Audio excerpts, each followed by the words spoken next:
Hello everyone and welcome back to our revision videos. This week we're looking at an inspector course and we're looking at Priestley's presentation of Sheila Birling.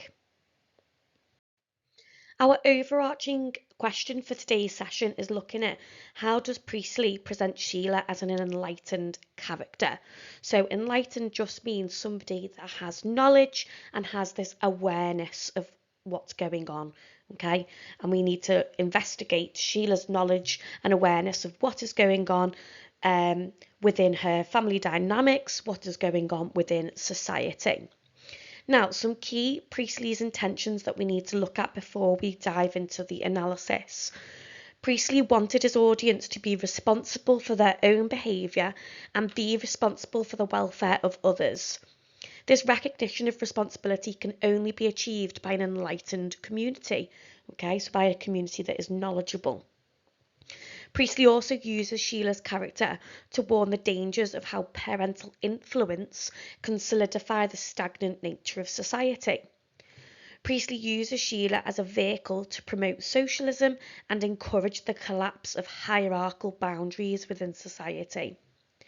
He also condemns the ignorant blindness of society that refuses to look outside of their own circumstances and privilege. Priestley advocates for a society that is enraged and moved by the oppression and corruption of capitalism. So we're going to explore Sheila's character through three different prongs, okay? The first prong that we're going to explore is this idea around parental influence within society. Now, what we have here is Priestley really criticises the effect that parental influence can have on society, okay? He believed it was really damaging because it created this cycle of ignorance, especially in 1912 in the Edwardian era, and especially within the wealthy middle class members of society, because those members of society were reliant upon their wealth and their privilege. Now, the parents of these citizens passed down these ignorant beliefs that they had. And what this means is that society remains stagnant because of these attitudes and viewpoints and actions that are passed down through the generations. It means it's impossible for society to progress, okay? And Priestley wanted to break this cycle, okay? And he's encouraging, through Sheila's character and through Eric's character, he's encouraging the younger generation to disrupt these stagnant beliefs. So as always, we need to start with the character's introduction, and I always start with the description in the stage directions in Act 1. So Sheila is described as being rather pleased with life, and we compare that obviously with the reference to the stage directions and the lighting being pink and intimate. So we've got Sheila, who is immediately introduced to us as a young woman who is content and comfortable with the life afforded to her by her parents' wealth. She's presented as someone who is insular and ignorant to life outside of her middle class bubble, and we can also analyse the idea of that intimacy that she enjoys, okay, and the reluctance to sort of step out of the confines of middle class attitudes and actions. We can also look at this idea that if she's pleased with life, it means that she's got these rose-tinted spectacles of what life is like for people in society. But we know that that means that she is blind to the reality of the plight of the working class and the plight of the poor. Now, let's look at the next quotation, which is potentially one of the most popular quotations to describe Sheila in your essays. So we're looking at, "Look, mummy, isn't it a beauty?" And what I've done here is I've paired it with maybe a more obscure quotation, which is, "Mother had been against it," and it's that reference to the moment between Sheila and Eva in Millwoods, okay? And Sheila had gone in and tried on a dress, and her mother had been against it, but she decided to go through with that anyway. So here we see Priestley uses language that presents Sheila as someone who is infantilised and dependent upon the opinions of her parents, okay? Using that question, she's seeking approval from her mother, okay? And she's dependent upon her mother's attitudes. Now, what Priestley's doing here is he's highlighting that it is impossible for people like Sheila within society to be enlightened, okay?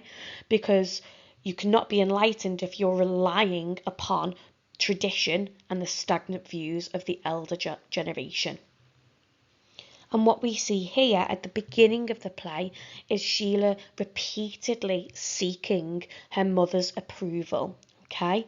And here we've got Priestley reinforcing the constraints that were placed on women during the Edwardian era, and these constraints were not completely eradicated by 1945. So here we've got this idea that Priestley's proving to his audience the dangers of gender inequality, okay, and this idea that women were silenced. And to further support that, we've now got 3 quotations that in the play document that silence and oppression of women. So Mrs. Birling says, I think Sheila and I had better go into the drawing room and leave you men, okay, to the discussion of politics and business, which women were not supposed to be a part of. You then have Mr. Birling saying, nothing to do with you, Sheila, run along. And then you've also got, and please be quiet, Sheila. So throughout the play, Priestley reveals the impossibility of Sheila's enlightenment.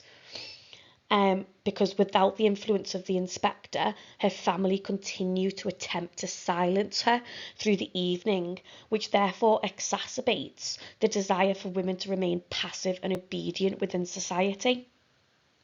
Priestley is really critical of societal norms and expectations that perpetuate gender inequality, okay? We can consider him as a proto-feminist, okay? This idea that he really wanted to disrupt that view that women were inferior and lesser than. And we can link that to Sheila's later transformation in the play as Priestley advocating society's potential if women were recognised as equals. And we can look at this as a really sympathetic presentation of Sheila, as without the inspector's entrance, Sheila would remain being a silenced, submissive woman, okay? Someone who cannot form their own ideas, views and attitudes. And Priestley uses the inspector's entrance to really impact Sheila, okay, because she is the hope for the future.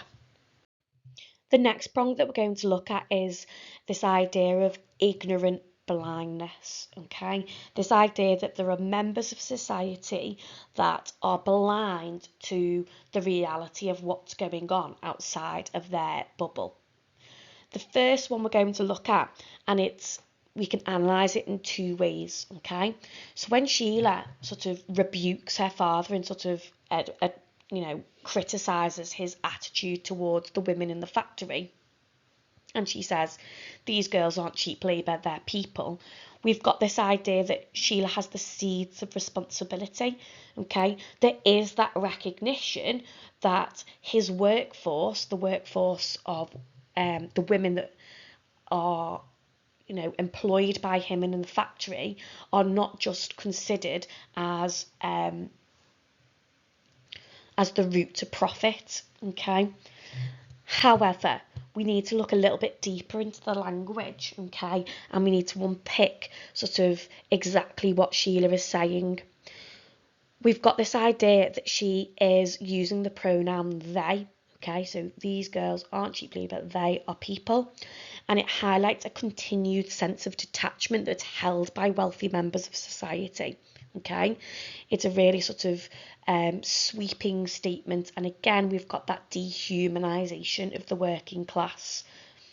Sheila's socialist views, although subtly present, are actually clouded by the ingrained belief that both the working class and women are othered in society. We could also analyse the reference to the fact that the women are, Sheila calls them girls, so that continued language of infantilisation, this idea that women are reduced in status, okay, because they are not considered as having attitudes and ideas that are respected within society. Therefore, they're almost considered as children, okay. The next quotation, I told him if he didn't get rid of that girl, I wouldn't go near the place again. Okay, so again, we've got this idea that Sheila is mimicking her mother's reference towards working class women as being that. Okay, and this reinforces Priestley's idea that he wants to disrupt the dangerous nature of learned behaviour within generations. Sheila's attitudes and actions have been formed through the behaviour of her parents, okay? These are not independent thoughts. These are attitudes that she has physically learned from Mr. and Mrs. Birling, okay? Not only does Sheila view working class women, citizens, as unworthy human beings, she also relies on her status, which is afforded by her parents' wealth, to dispose of someone she deems as offensive. So again, we've got this Priestley reinforcing the damaging nature of capitalist ignorance.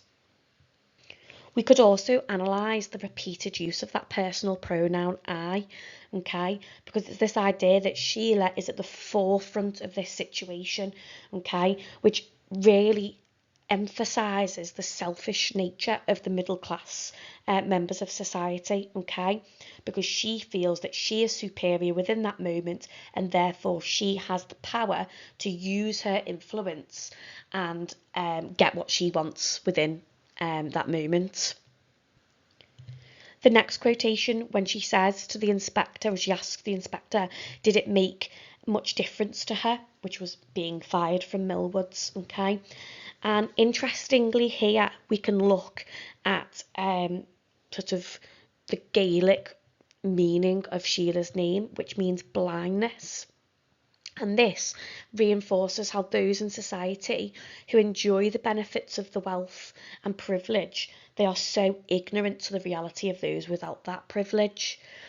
And this idea that she has to ask the inspector or how her actions impacted Eva shows how ignorant she is, okay, to her actions. Her actions also reinforce the collective view, okay, of Edwardian society that the working class are disposable. Here, Priestley indicates her utter lack of understanding of the limited range of options open to a working class woman who's been discharged from 2 employers. Okay, so whilst Priestley indicates that in some way this ignorance is because Sheila is a victim of her sheltered upbringing, it's also looking at this idea that despite the knowledge of Eva's background, okay, she is still ignorant of how her actions have impacted that individual, okay. She's on a learning journey in this play. And finally, we need to analyse Sheila's presentation at the end of the play, okay. The moment that Sheila undergoes this metamorphosis, this moral epiphany, and where Priestley uses her character to show that if people followed suit, the younger generation would be the hope for the future. Really interestingly, we're going to look at the stage directions used to describe Sheila at the end of the play, and these are distressed, horrified, she says something scornfully to her father, and then in one moment she's flaring up. So Priestley uses the stage directions to reveal that throughout this evening, Sheila's comfortable bubble has been burst as she progresses on her journey to enlightenment. As the play comes to an end, Sheila's reliance on the safety of her privilege has been disrupted by the inspector, as she is forced to face the reality of the working class and her family's own abhorrent actions. The description of Sheila's demeanour in the stage directions of flaring up is actually almost reminiscent of the traditional image of the suffragette movement and the idea that they were considered really violent. And what's quite sad really, is that this was the only way for women to actually have their voice heard, okay, because they were seen as being the other in society. The violence and the anger has to replace this, and it's to support their voices being heard. And women like Sheila had been silenced and elided for too long, so that they joined together to fight for their voices to be heard. And that's what we can see here, is Priestley's using Sheila's character to reveal the importance of that anger, okay? The importance of being horrified by the sinful, corrupt actions that have been going on for far too long in society and being ignored. The next quotation is in response to Mr. and Mrs. Birling's refusal to accept responsibility. And Sheila says to them, "It frightens me the way you talk." Now, Priestley's using Sheila's reaction to her parents' continued defiance to reveal his hope for his audience, okay?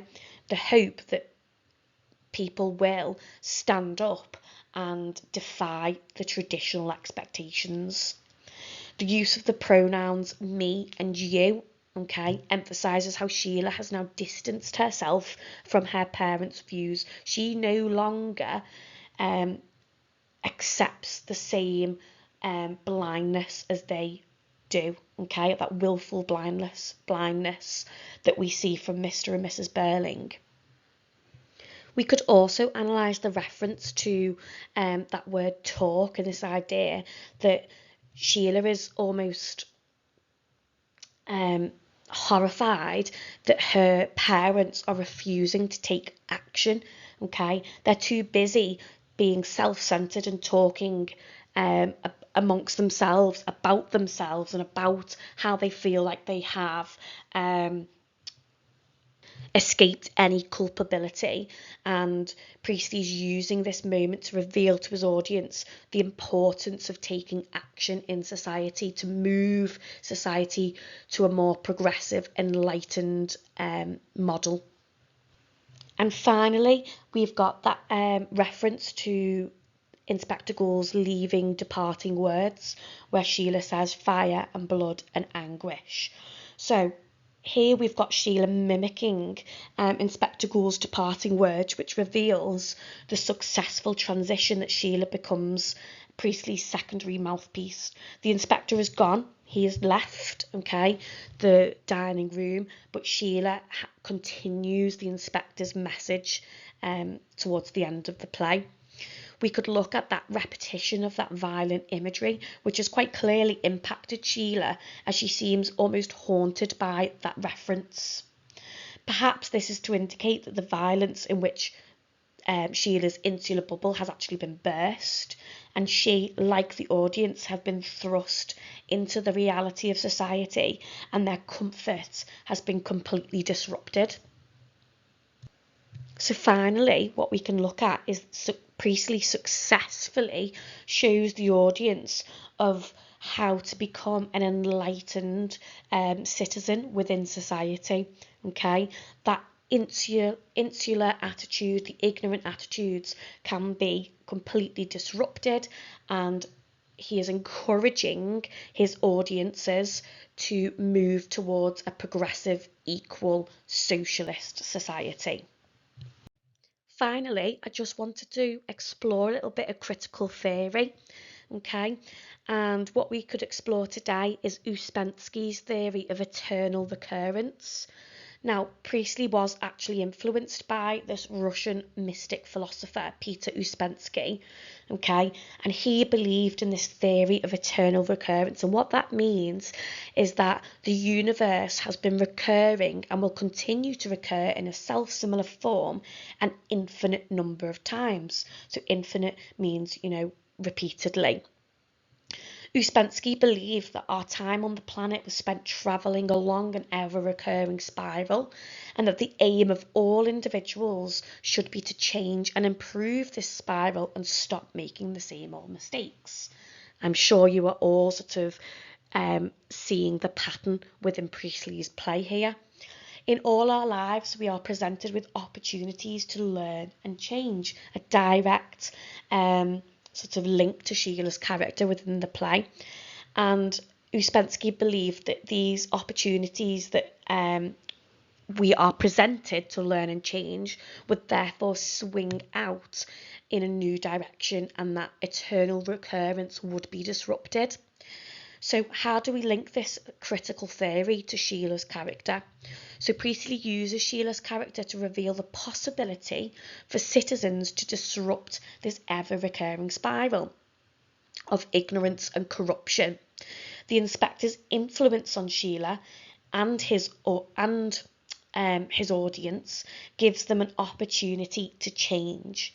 Here, Priestley's purpose is to disrupt the stagnant, so remember that phrase I keep using, which means stale, views that the younger generation are exposed to by their parents or tradition, and to allow them to enact new ideas and attitudes.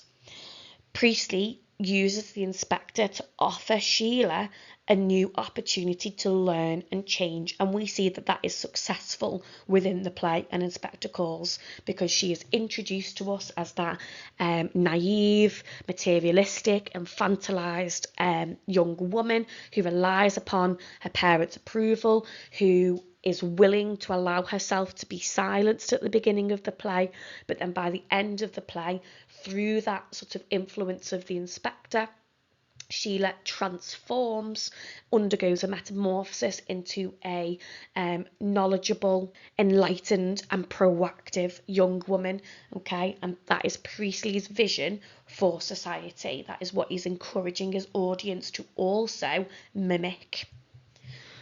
Okay, so I hope you all enjoyed that video, and I shall be back here next week for our next revision video. Well done, guys.